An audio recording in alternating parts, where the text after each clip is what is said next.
שבט ערבי שהגיע לאזור קרק שנקרא עזיזת, היה בתהליך, התקבל לנצרות ורצו להקים עבורו כנסייה במרחב באזור, במה דבר? ב-1884, תוך כדי פעילות שהייתה כאן באזור הזה, התגלתה רצפה של כנסייה מהתקופה הביזנטית ועליה מפה מרשימה של האזור כולו, והדבר דווח לניקודמוס, הפטריארך היווני אורתודוקסי בירושלים, שהיה ממונה על האזור כולו. הוא לא עשה שום דבר מיוחד, לא תרם, לא הלך לבדוק במה המדובר, מה חשיבותה של המפה. הוא הלך לעולמו בשנת 1890, במקומו התמנה פטריארך אחר שנקרא גרסימוס. ואמר שגרסימוס התחילה הבנייה, ניתנה הוראה להתחיל את הבנייה עבור אותו שבט שקראתי להם עזיזת, שכבר היו נוצרים והיה צריך להקים עבורם כנסייה וגם עבור אחרים שהתקבצו באזור. והייתה הוראה לאדריכל שינסה לשלב את רצפת הפסיפס שהוא שמע לתנומה, אם ימצא לנכון שראוי לנהוג ככה. והאדריכל אכן ביצע את המלאכה, ביצע את ההנחיה הזאת, תוך שהוא גורם נזק לא קטן למפה, במיוחד בחלקים הדרומיים שלה.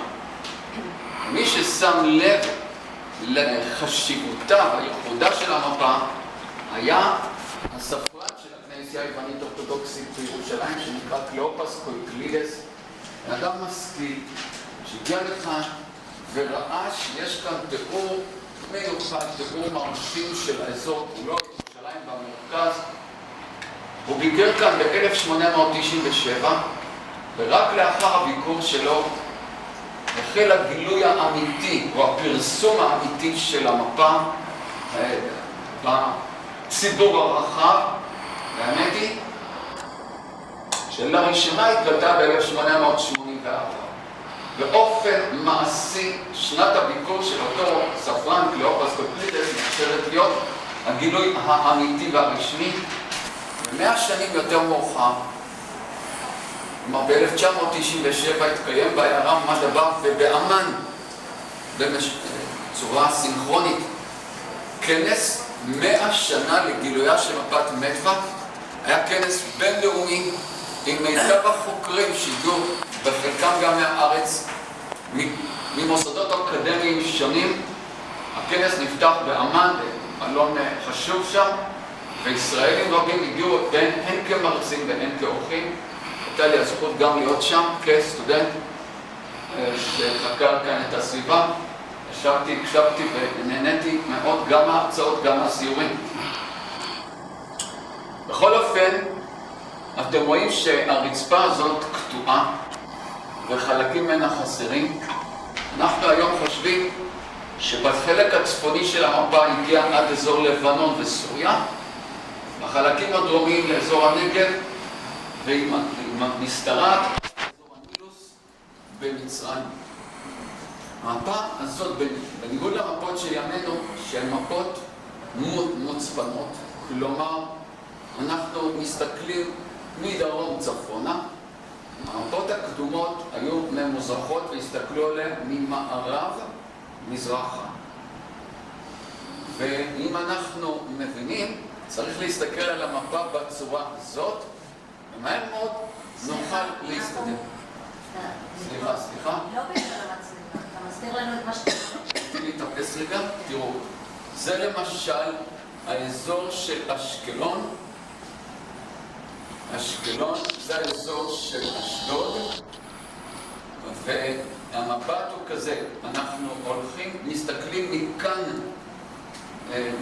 מזרחה, הולכים למשל את אזור שפלת יהודה, זה בית גוברין, וזה רמת אבישור, ומסתכלים הלאה. בית לחם, אפרת. בית לחם, אפרת. דרום. הנה, מבלה. בסדר, אני מסתכל ממערב מזרחה. רואים פה את ירושלים, וכך הלאה, לאחר מכן רואים את אזור ים המלח, מוגדל למדי, בלי הלשון, ואת אזור עבר הירדן, ואנחנו היום, קודם כל אפשר לקרוא כאן שמות, כולם כמובן ביוונית, ואפשר להתמצא טוב במפה שיש לה קנה מידה סביר. היא בקנה מידה, לפי החוקרים שבדקו את הפרופורציות, היא בקנה מידה של 1 ל-15,000, אבל ירושלים מוגדלת פי 10 בקנה מידה של 1 ל-1,613. ואני אתעכב קודם כל על המקורות הספרותיים של המפה, כי יש פה שלל שמות, חלק לא מבוטל הם דווקא כינויים וציטוטים מתוך המקרא, כמו נחלת השבטים או פסוקים אחרים מהתנ"ך, חלק מתוך האונומסטיקון של אוזביוס, חלק מתוך הברית החדשה, וחלק שמות שלא פגשנו או לא פוגשים בספרות האחרת. ואני רוצה להתעכב על ירושלים על גבי מפת מדווה, ולנסות גם להגיע יחד איתכם לקבוע מתי הונחה מפה ומתי ניתן לתארך אותה. בואו נראה אם אני יכול להסתייע. זה כבד.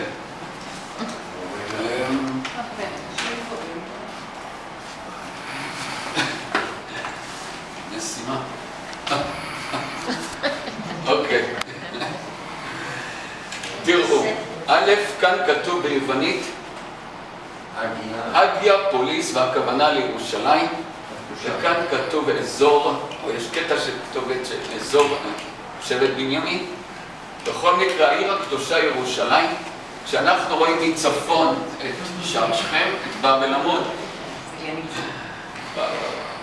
ואנחנו רואים את שני הקרדינס שיוצאים מהכיכר החצי העגולה הזאת, ואת העמוד, שהיום לא מכירים אותו בפועל, אבל תושבי המקום הצמודים לשער שכם קוראים למקום באב אל-עמוד עד היום. הנה רואים את הקרדו המערבי, כך מכנים אותו היום המערבי, את הקרדו המזרחי ההולך בתוואי של רחוב הגיא, כנסיית הקבר שהכניסה אליה מכיוון הקרדו, כנסייה קדומה, לא כמו היום, ממוקמת במרכז העיר, בפועל היא צריכה להיות קצת יותר צפונה, ורואים לא רק שני קרדינס, רואים גם שני דקומני. הדקומנוס הזה מתחיל מכיוון שער הריות והויה דולורוזה של היום.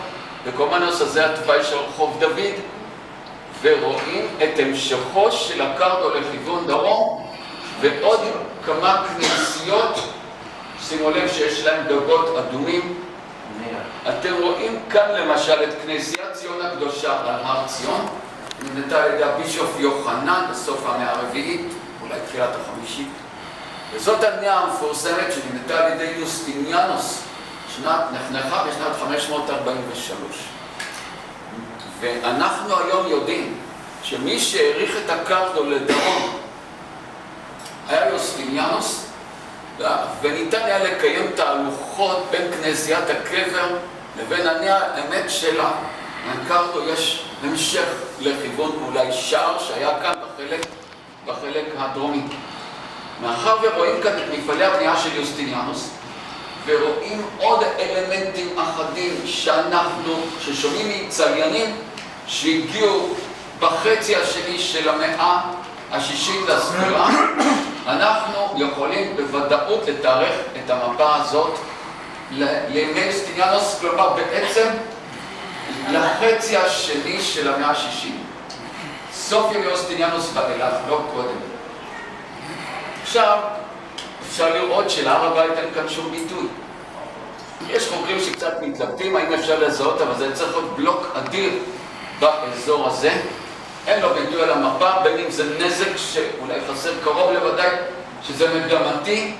ובתקופה הביזנטית הר הבית היה מקום שריכזו בו אשפה, ורצו לממש בכך את נבואתו של ישוע, שעמד על הר הזיתים ואמר שלא תישאר בעיר הזאת אבן על אבן, בגלל החטאים ובגלל ההתנהגות המרושעת של הכהנים במקדש.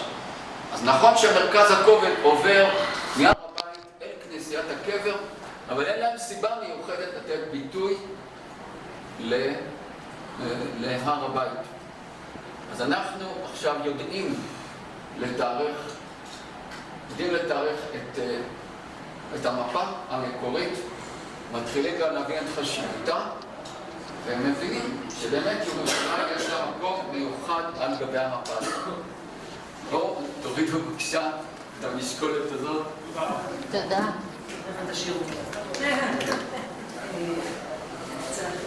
אולי משהו על ים המלח. אתם רואים כאן ספינות, 2 ספינות ו4 מלאכים, ורואים גם את המפרשים, אלה משוטי היגוי. רואים כאן ערימות של תוצרת, מי יודע אם זה תבואה ממואב, אולי מלח ואולי תמרים, ורואים שהדמויות הושחתו. פה אנחנו כבר רואים את תופעת האיקונוקלזם, שלמעשה אנחנו משייכים אותה לתקופתו של יזיד השני, השליט האומאי בדמשק, בשנת 721 לספירה, ובעקבות הדבקות בדיבר השני שלנו, שהמוסלמים אימצו הרבה מאוד מהציוויים שלנו, מהחגים והמסורות שלנו, אז גם את הציווי הזה מתוך התורה הוא אימץ, וידעתנו הוראה להשחית דמויות ודיוקנאות גם של בעלי חיים, גם של בני אדם. בכל זאת אפשר לראות כאן איזה יד מושטת, אפשר לזהות שיש כאן איזה דמויות, ובדרך כלל ההשחתה לא בוצעה על ידי השלטונות, אלא על ידי תושבי היישובים, הכפרים, שהיו צריכים לציית ולמלא את ההוראה.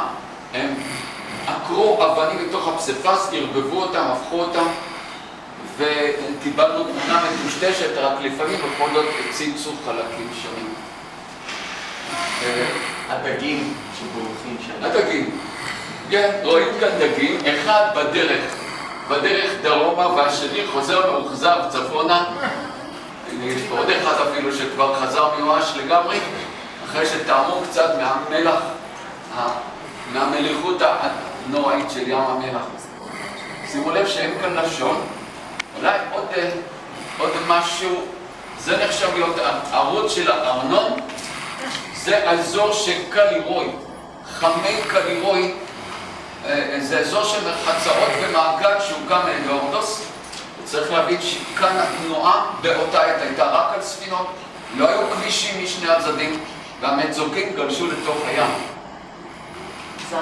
וזה האזור של בערו, כאן התגלו תעודות מזמן מרד בר כוכבא, או לפחות נזכר השם בערו,